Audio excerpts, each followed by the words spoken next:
우리 학생들이 제일 싫어하는 거, 하기 싫어하는 것이 있어요. 뭘까요? 시험 보는 거, 그죠? 시험 없는 세상에서 살았으면 좋겠다. 저도 이제 학교 다닐 때 이제 기억이 나는, 시험 끝나면 또 보람도 있고 또 성취감도 있고 그러지만 또 시험이 오면 또 시험 봐야 되나. 늘 단어책 가지고 다니고 또 참고서 가지고 다니고 시험 없는 세상에서 좀 살았으면 좋겠다 이렇게 생각하죠. 근데 이제 그 외국 학생들도 마찬가지예요. 근데 좀 다른 것이 뭐냐면 우리 한국 학생들은 시험을 뭐냐면 이게 교과서 안에서 봐요. 시험을. 그래서 암송하고 또 책 읽고 그죠? 선생님 말씀 잘 듣고 그래서 교과서 안에서 해답을 찾아요. 그런데 외국 학생들은 생활 중에서 해답을 찾아요. 늘 생활 중에서 문제의 해결을 찾고 해답을 찾고. 근데 그것이 좀 다른 것 같아요. 근데 학교 졸업하면 시험이 없느냐? 또 그건 아니에요. 학교를 졸업해도 시험은 계속돼요. 우리가 이 땅에 태어나서 천국 가는 그 순간까지 우리는 시험과 문제 앞에 삽니다. 그래서 중요한 것은 뭐냐면 그 시험과 문제를 해결하고 해답을 찾으면서 행복을 느끼고 또 축복을 향해서 계속 달려가게 되는 거예요. 그죠? 해답을 찾을 때. 해답을 찾지 못하고 그 시험에 눌려버리면 그런 고통이고 또 불행이 된 것 같아요. 그러니까 저와 여러분들이 인생에 문제가 있을 때 해결할 수 있는 지혜와 축복이 있기를 주님의 이름으로 축원합니다. 그런데 이 세상에 문제가 있을 때 어느 정도는 내가 풀 수 있어요. 경험과 지식과 또 달란트를 가지고 그 문제를 풀어갈 수 있는 능력이 내 안에 있어요. 그러니까 여러분 조금만 기도하고 조금만 묵상하고 해결하려고 그 문제를 바라보면 해답이 보여요. 여러분 안에 해답을 찾을 수 있는 능력이 있는 거예요. 두 번째는 우리가 해답을 찾는데 내가 해결할 수 없는 내게 해답을 찾을 수 없는 그런 문제가 있어요. 그러나 나는 해답을 찾을 수 없지만 당신은 찾을 수 있어요. 내게 해결을 할 수 없는 문제 선배가 또 이웃이 또 선생님이 또 부모님이 친구가 해결할 수 있는 경우도 많아요. 그럴 때 우리는 어떻게 해야 돼요? 도움을 요청하면 돼요. 도와주세요. 한번 따라서 도와주세요. 이게 중요한 겁니다. 여러분 세상 살아갈 때. 그죠? 문제 맡겼다고 혼자 답답해하고 혼자 문제 풀지 못해가지고 막 끙끙 앓지 말고 도움을 요청하세요. 기도해 주세요. 내가 이런 문제가 있는데 기도해 주세요. 도와주세요. 그러면 해결할 수 있는 경우가 굉장히 많습니다. 그래서 사람은 서로 돕고 서로 도와주면서 이렇게 사는 거예요. 할렐루야. 근데 제일 큰 문제는 뭐냐면 나도 해결할 수 없고 당신도 해결할 수 없는 그런 문제를 만날 때가 있어요. 생명의 위기를 만날 때가 있다 이 말이에요. 그때 어떻게 하느냐?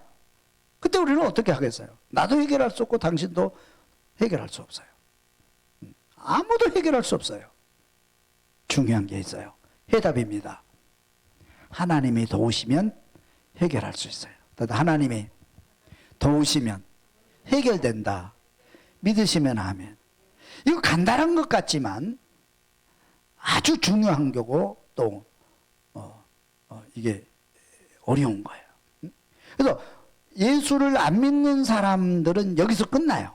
나도 해결할 수 없고 당신도 해결할 수 없으면 그 문제 앞에 두려워하게 되고 그 문제 앞에 눌리게 되고 그 문제 앞에 이제 포기하게 되는 거예요. 그러나 우리는 하나님이 계셔요. 우리는 하나님이 계신 거예요.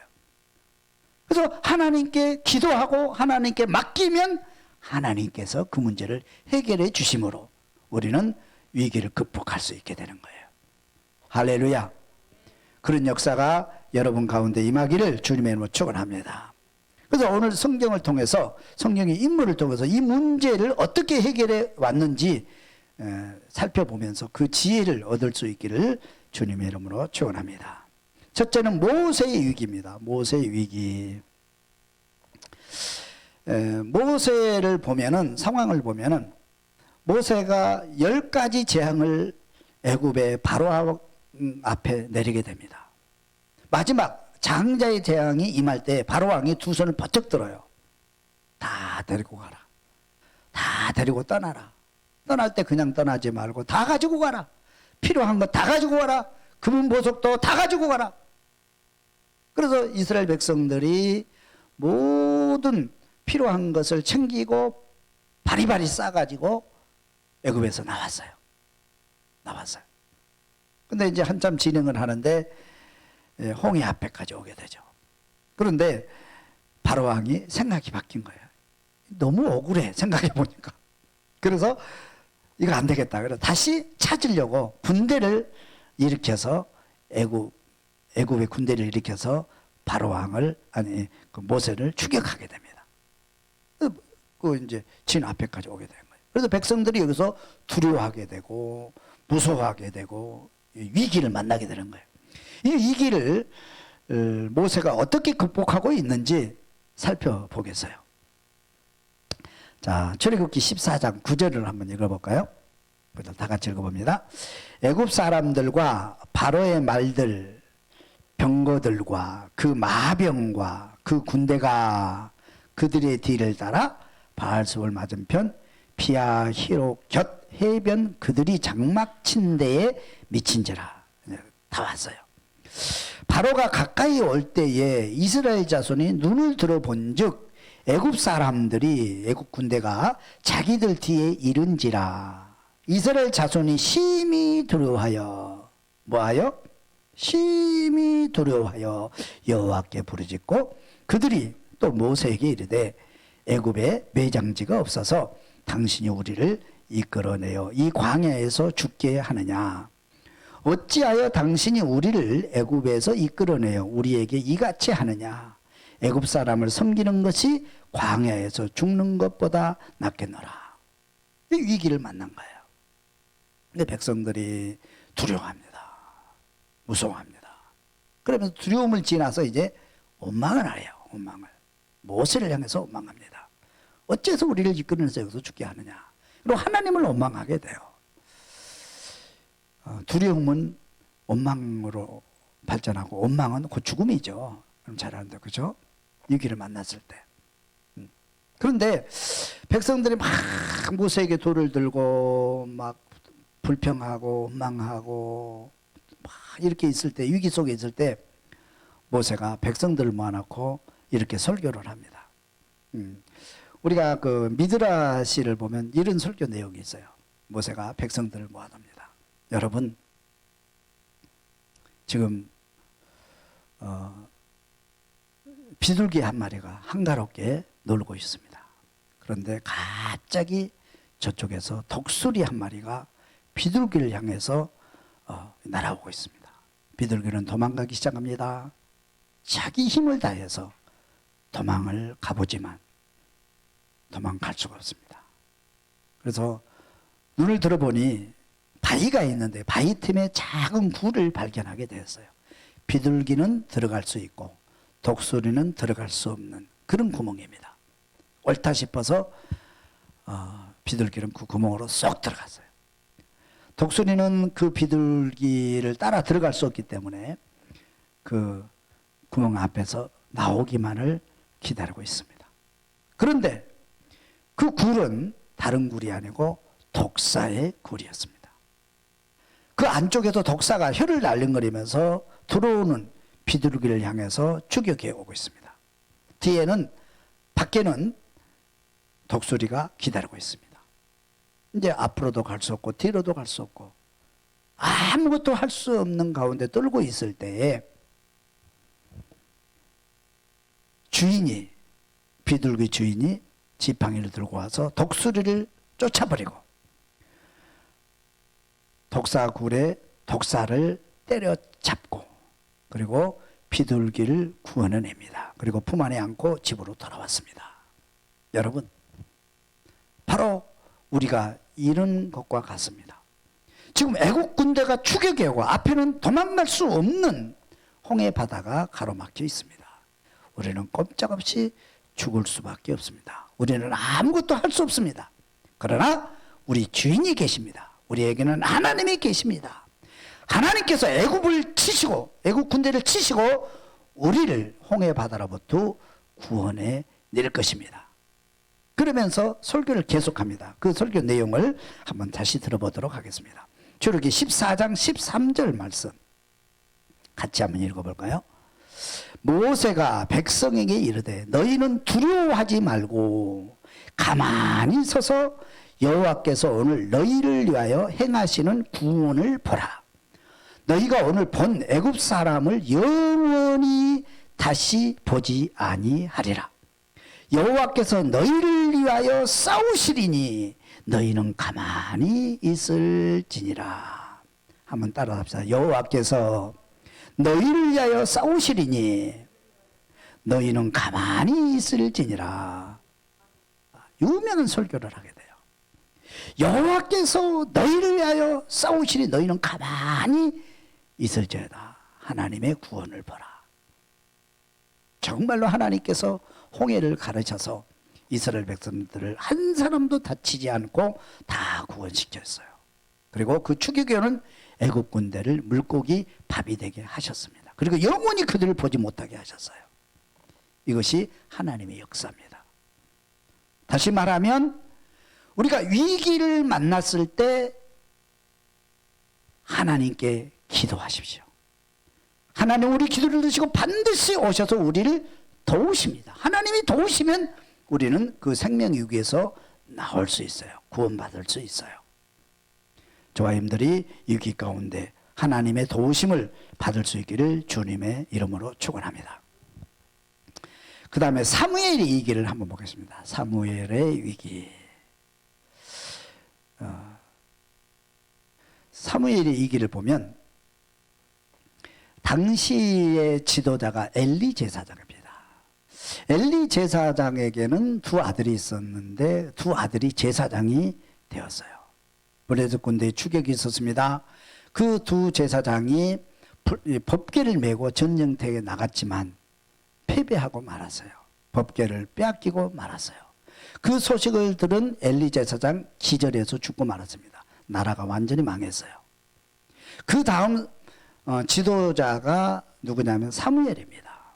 사무엘의 지도자가 이렇게 보니까 나라가 망한 이유가 한 가지밖에 없는 거예요. 하나님이 돕지 않았기 때문에 망했다 그렇게 보는 거예요. 그럼 하나님 왜 우리를 돕지 않았느냐? 하나님 왜 자기 백성을 돕지 않았느냐? 예배를 드리지 않았기 때문이다. 하나님을 경외하지 않았기 때문이다 이렇게 보는 거예요. 그래서 사무엘 선지자가 지도자가 돼가지고 맨 먼저 하는 일이 뭐냐면 모든 백성들을 미스바 광장으로 모이게 합니다. 목적은 예배드리기 위해서요. 예배드리기 위해서. 어린아이로부터 노인에게까지 다 모여서 하나님께 온전한 예배를 드리자. 그리고 하나님의 도우심을 받자. 이것이 우리가 살 길이다. 그렇게 판단한 거예요. 그래서 모여서 예배를 드리고 있는데 블레셋 군대가 이걸 본 거예요. 이것들 봐라. 내가 모이지 말라고 그랬는데 또 모이네. 그래서 군대를 모아가지고 그 예배 드리는 곳에 공격을 포위하고 공격을 하게 됩니다. 이스라엘 백성들 깜짝 놀랐죠. 어떻게 해요? 이제 우리는 전쟁 준비도 되지 않는 상황 속에서 어린 아이들까지 다 모였는데 여기서 만약에 전쟁이 일어난다면 우리는 다 죽는 거죠. 포위, 2중, 3중 다 포위되어 있어요. 위기입니다. 위기. 그렇죠? 위기예요. 자, 이런 위기 가운데서 여러분 같으면 여러분이 지도자라면 어떻게 행동하겠어요? 당연히 전쟁 준비를 해야 되죠. 그죠? 어린아이들 집으로 보내고 노인들 집으로 보내고 안전한 데 배치시키고 그리고 장정들은 전쟁을 할 수 있는 사람들은 다 모아서 전쟁을 해서 이겨야 되겠잖아요. 이게 일반적인 방법 아니에요? 그렇죠? 근데 사무엘은 전혀 다른 반응을 보입니다. 사무엘이 어떻게 이 위기를 넘기는지 한번 살펴보도록 하겠습니다. 자, 블레셋 군대가 공격을 합니다. 사무엘상 7장 7절을 다 같이 한번 읽어봅니다. 이스라엘 자손이 미스바에 모였다 함을 블레셋 사람들이 듣고 그들의 방백들이 이스라엘을 치러 올라온지라. 이스라엘 자손들이 듣고 블레셋 사람들을 뭐하여? 두려울 수밖에 없죠. 두려워하고 있습니다. 근데 이제 사무엘이 이런 상황 속에서 어떻게 대응을 하냐면 9절을 보면 이렇게 돼 있어요. 사무엘이 젖 먹는 어린 양 하나를 가져다가 온전한 번제를 여호와께 드리고 이스라엘을 위하여 여호와께 부르짖음에 여호와께서 응답하셨더라. 믿으시면 아멘. 그래서 사무엘은 전쟁이 터졌는데 전쟁의 위기 속에서 전쟁 준비를 하지 않고 뭐냐면 온전한 번제를 드리자. 온전한 번제를 드리자. 그러니까 사무엘은 어떤 판단을 했냐면 하나님이 돕지 않으시면 우리는 죽는다. 예전에도 그랬고 지금도 똑같다. 그러니까 지금 그 상황 속에서 전쟁 준비를 해야 되는데 사무엘은 뭐냐면 온전한 예배를 드립니다. 금식을 합니다. 온 백성들을 기도하게 만듭니다. 기도하게 만들어요. 하나님 도우신 거예요. 아멘. 하나님은 어떻게 돕습니까? 하나님이 응답하셨더라. 10절을 보면 사무엘이 번제를 드릴 때에 블레셋 사람이 이스라엘과 싸우려고 가까이 오매 그날에 여호와께서 블레셋 사람에게 큰 우레를 발하여 그들을 어지럽게 하시니 그들이 이스라엘 앞에 패한지라. 이스라엘 사람들이 미스바에서 나가서 블레셋 사람들을 추격하여 베갈 아래에 이르기까지 쳤더라. 아멘. 그러니까 예배를 드려 하나님이 응답하신 거예요. 하나님 응답하죠. 그리고 하나님께서 대신 싸워주신 겁니다. 우레를 바란 거예요. 큰 우레를. 우레를 바란. 그러니까 우레를 바라니까 천둥 번개 막 먼지가 날리는 우레를 바라니까 거기 블레셋 군대가 막 완전히 와합조절이 되는 거예요. 자기들끼리 싸우고 자기들끼리 뭐 앞을 볼 수 없고 막 완전. 근데 이스라엘 백성은 그걸 다 보고 있잖아요. 그 상황을. 그죠? 근데 여기는 괜찮아요. 근데 거기만 그러는 거예요. 하나님의 역사죠. 특별한 역사죠. 그러니까 블레셋 군대가 어떻게 추격할 수도 없고 자기들끼리 싸우다가 자기들끼리 넘어지고 자기들이 죽고 도망을 가고 흩어지기 시작합니다. 그래도 추격해가지고 완전 승리했어요. 그 다음부터는요, 블레셋 군대가요, 사무엘이 사는 날 동안에 공격을 못했어요. 그렇죠? 놀라운 하나님의 역사 아니에요, 여러분? 하나님은 우리 예배를 받으시고 우리의 기도에 응답하셔서 대신 싸워주시는 것을 믿으시기를 주며 축원합니다. 지금 코로나가 2년을 가요. 중요한 것은 코로나 때문에 우리가 지금 예배도 정상으로 드리지 못하고 이렇게 몇 명 앉아서 예배 드리고 또 온라인 예배 드리고 그래요. 우리가 예배를 교회 와서 예배 드려도 하나님이 우리 예배를 받으시고 온라인 예배를 드려도 하나님이 우리 예배를 받으시고 어디서나 기도해도 어디서나 예배 드려도 우리 하나님 우리 예배를 받으심을 믿습니다. 중요한 것은 이 온라인 예배를 오래 드리다 보니까 내 믿음이 식어지기 시작하는 거예요. 믿음이 점점 식어져요. 교회 와서 마음껏 찬양하고 봉사하고 또 하나님께 부르짖고 막 이렇게 하고 하나님과 가까이 가서 하나님께서 받으시는 온전한 예배로 주께 나가야 되잖아요. 간절함으로 주께 가서 응답을 받아내야 되잖아요. 그런데 온라인 예배 뭐 하나님 받으시죠. 그런데 중요한 것은 온라인 예배를 드리면서 우리 믿음이 식어지기 시작한다는 이게 문제란 말이에요. 우리 믿음이 점점 식어져요. 식어져요. 성도들의 믿음이 식어지고 이건 어쩔 수 없어요. 목사도 예배 안 드리면 믿음이 식어지는 거예요. 믿음 좋은 장로님들도 권사님들도 예배를 안 드리면 교회를 멀리하게 떨어져 있으면 나도 모르게 믿음이 식어지는 게 문제인 거예요. 그렇죠? 그래도 한국 교회의 믿음이 다 식어지는 거예요. 우리 교회도 하나님을 향한 열정이 식어지고 기도가 식어지고 찬양이 우리도 모르는 사이에 식어지고 있다는 것이 큰 문제예요. 사무엘이 이것을 본 거예요.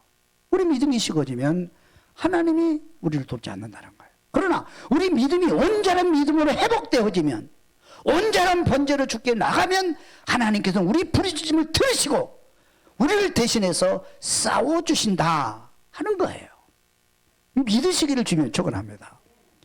정말 우리가 기도해야 될 것은 이 정말 이렇게 뭐 어려운 상황 속에서 예배 드리는 거 소홀히 하지 마십시오. 정말 간절히 예배 드려야 돼요. 기도 드려야 돼요. 우리 믿음이 딱 식어지기 좋은 환경이잖아요. 그죠? 핑계하기 좋잖아요. 그죠? 그래서 사무엘이 온전한 번제로, 온전한 예배로 주께 나가서 그 위기를 극복했다. 그 다음에 세 번째는 제자들의 위기를 한번 보도록 하겠습니다. 제자들의 위기. 자, 우리 풍랑을 만난 제자들이 죽게 되다. 마태복음 7장 23절을 한번 읽어볼까요? 배에 오르심에 제자들이 따랐더니 바다에 큰 놀이 일어나 배가 물결에 덮이게 되었으되 예수께서는 주무시는지라. 그 제자들이 나와 깨우며 이르되 주여 구원하소서 우리가 죽겠나이다. 자 보세요. 제자들이 예수님과 같이 배를 타고 갈릴리 바다를 건너가고 있었어요. 그런데 갑자기 풍랑이 부는 겁니다. 그런데 그 풍랑이 너무 심해서 배가 침몰하기 직전까지 왔어요. 막 이거를 극복하려고 노력을 하면, 제자들은 오붓줄 출신이고 또 그 바다에 대해서 너무 잘 아는데 그들이 죽음에 이기기 위해서 막 두려움에 들고 있어요. 두려움에 들고 있어요. 그죠? 위기가 오면 두려워하죠. 두려움에 들고 있어요. 그러면서 제자들이 주님을 막 깨웁니다. 이렇게. 주님은 어디 계세요? 배 밑에서 주무시고 계시는 거예요. 주님을 깨우면서 주여 구원하소서 우리가 죽게 되겠습니다. 주님을 깨워요. 주님께서 어떻게 해결하나 잘 보세요. 주님께서 어떻게 해결하시나 잘 들으셔야 돼요. 자, 주님이 어떻게 해결하시는지 26절을 한번 보겠습니다. 예수께서 이르시되 어찌하여 무서워하느냐 믿음이 작은 자들아 하시고 곧 일어나사 바람과 바다들 꾸짖으시니 아주 잔잔하게 되었다. 그렇게 되어 있어요. 보세요. 예수께서 이르시되 어찌하여 무서워하느냐. 자, 무서워하고 있어요. 무서워요 안 무서워요? 무섭잖아요. 지금 여러분요, 지금 말이 그렇지 지금 막 숨을 쉴 수 없는 막 배가 막 뒤집히기 직전에 막 이렇게 태풍이 부는데 여러분 안 무서워요? 다 무섭죠. 근데 예수님께서는 어찌해서 무서워하느냐 책망을 하고 계세요. 어찌하여 무서워하느냐. 여러분 위기를 만나면 맨 먼저 우리에게 찾아온 게 뭐예요? 두려움입니다. 아까 말씀드린 대로 두려움이에요. 무서움이 찾아오는 거예요. 무서움은 원망을 낳게 되고 원망은 곧 하나님을 원망하게 되고 믿음이 파괴되는 거예요. 하나님 역사할 수 없어요. 두려움을 몰아내야 돼요. 늘 성경에 뭐냐면 두려워하지 말아라 두려워하지 말아라 두려워하지, 그 말씀을 계속하고 있어요. 우리가 두려움을 쫓아내면 되는 거예요. 제자들도 두려움이 오니까 예수님께서 어찌해서 무서워하느냐 그래요. 자, 우리가 두려움이 오면 어떻게 해요? 두려움 쫓아내면 되잖아요. 어떻게 쫓아내요? 두려움을 어떻게 쫓아내요? 방법이 없어요. 위기를 만나면 다 두려움이 그냥 오게 돼 있는 거예요. 그럼 두려움을 쫓아내라고 하는데 무서워하지 마라 걱정하지 마라 그러잖아요. 어른들이 무서워하지 말아라 걱정하지 말아라 그러잖아요. 걱정되는데 왜 걱정이 안 해요? 걱정이 되는데 왜 걱정이 안 되는 거예요? 근데 또 간단해요. 어떻게 보면 간단해요.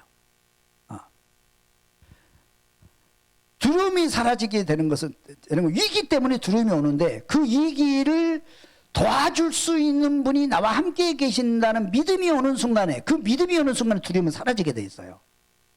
믿습니까? 그런 거예요. 전깃불을 탁 켜면은 어둠이 사라지는 것처럼 도와주실 분, 내 문제를 해결해 주실 분이 옆에 계신다. 그분이 나를 분명히 도와주실 것이다. 그 믿음이 오는 순간에 두려움은 사라지게 돼 있는 거예요. 그렇지 않으면 두려움은 사라지지 않아요.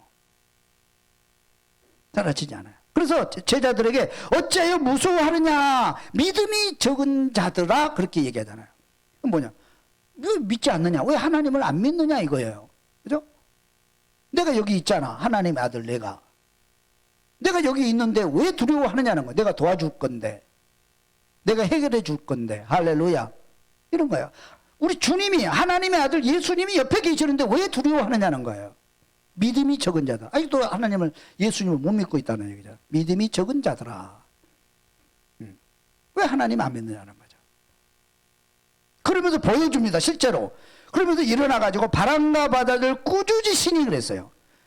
우리 예수님은 바람과 바다를 꾸짖으시는, 우리 하나님은 자연을 통치하시는 하나님이신 것을 믿을 수 있기를 주님의 축원합니다. 우리 예수님은 우리 병만 고쳐주는 게 아니에요. 바람과 바다를 통치하는, 자연까지 통치할 수 있는 분이 우리 하나님이신 것을 믿을 수 있기를 주님 축원합니다. 바람과 바다 꾸짖으시는, 그리고 잔잔하게 되잖아요. 그리고 제자들이 금방 두려워하다가 두려움이 순간적으로 사라졌잖아요. 아, 주님이 내 옆에 계셨구나. 주님이 이 문제 해결해주고 계시구나. 딱 이걸 깨달은 거예요. 실제로 몸으로 터득한 거예요.